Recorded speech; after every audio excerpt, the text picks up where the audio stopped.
दुश्मन को जान कहते हैं, मोहब्बत की इसी मिट्टी को हिंदुस्तान कहते हैं, मोहब्बत की इसी मिट्टी को हिंदुस्तान कहते हैं। जो ये दुनिया में दिखाई दे उसे कहते हैं खामोशी, जो आंखों में दिखाई दे उसे तूफान कहते हैं। ये जो दीवार का सुराग है ना साहब, ये जो दीवार का सुराग है ना साहब, चाइना, अमेरिका, पाकिस्तान साजिशों का एक हिस्सा है, मगर हम इसे अपने घर का रोशनदान कहते हैं। परम सम्मानीय प्रधानाचार्य महोदय, सभा में उपस्थित सभी गणमान्य व्यक्तियों और मेरे प्यारे भाइयों व बहनों, मैं सृष्टि दुबे, कक्षा 10 भारतीय इंटरमीडिएट कॉलेज परसीपुर की छात्रा, आज 26 जनवरी के इस राष्ट्रीय पर्व पर देश प्रेम और राष्ट्र निर्माण के विषय में कुछ अपनी बातें आप सभी के समक्ष साझा करने जा रही हूँ। आजादी, आजादी के असली मतलब वही समझ सकता है जो कि गुलामी की हो। हम तो सौभाग्यशाली थे जो कि आजाद भारत में जन्म लिए।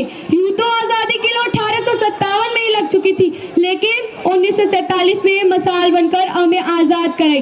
प्राचीन, मध्यकालीन और वर्तमान भारत की उदाहरणों से स्पष्ट करना चाहूंगी कि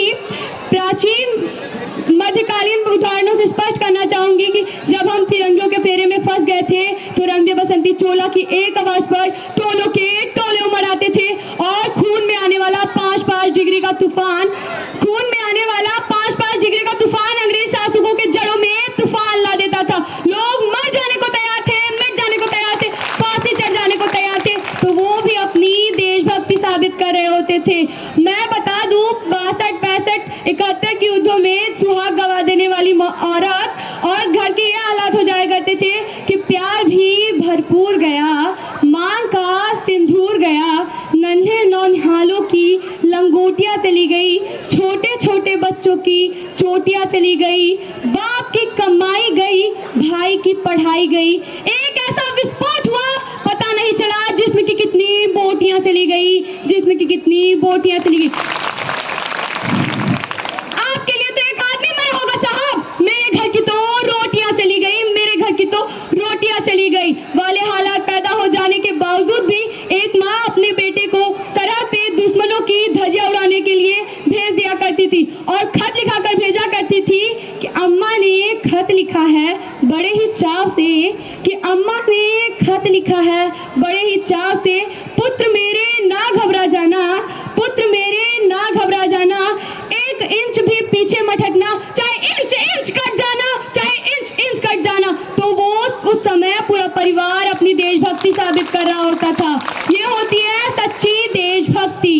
और अगर आप कहें कि साल में 2 बार हाथ में तिरंगा ले लेना सच्ची देशभक्ति है, और मैं नहीं मानती कि फेसबुक, व्हाट्सएप की डीपी को 3 रंग में रंगना ही सच्ची देशभक्ति, ये सच्ची देशभक्ति नहीं, ये सब आप लोग अपनी लाइक बढ़ाने के लिए करते हो। देशभक्ति आप कहेंगे कि देशभक्ति, मैं आप लोगों से पूछना चाहूंगी कि फुटपाथ पे रहने वाला वो बच्चा ट्रैफिक की छांव में नंगे पांव में जब तिरंगा बेच रहा होता है तो आप उसकी ये देशभक्ति कहेंगे? वो उसकी देशभक्ति नहीं, वो उसकी पेट की शक्ति है जो ये करने पे मजबूर कर देती है।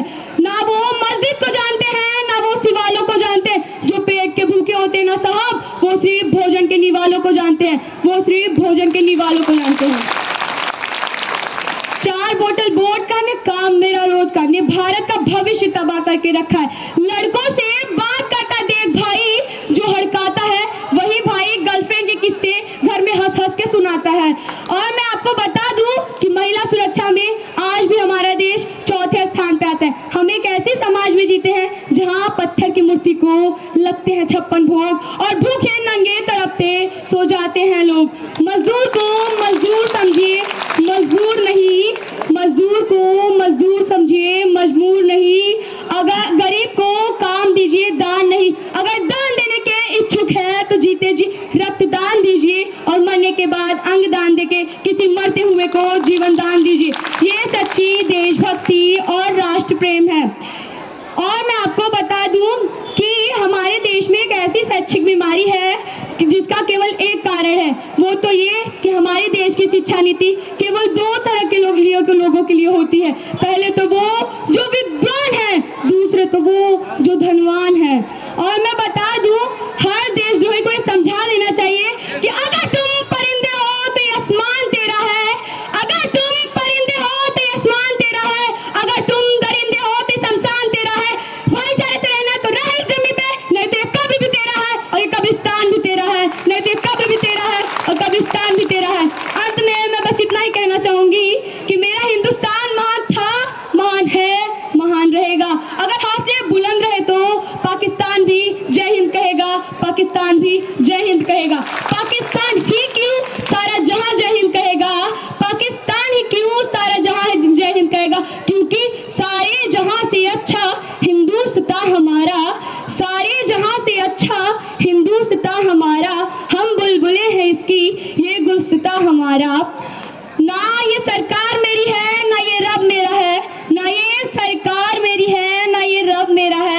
बड़ा सा नाम मेरा है। बस मुझे इतनी सी बात का गुरूर है कि मैं भारत की हूँ और ये भारत मेरा है, कि मैं भारत की हूँ और ये भारत मेरा है। जय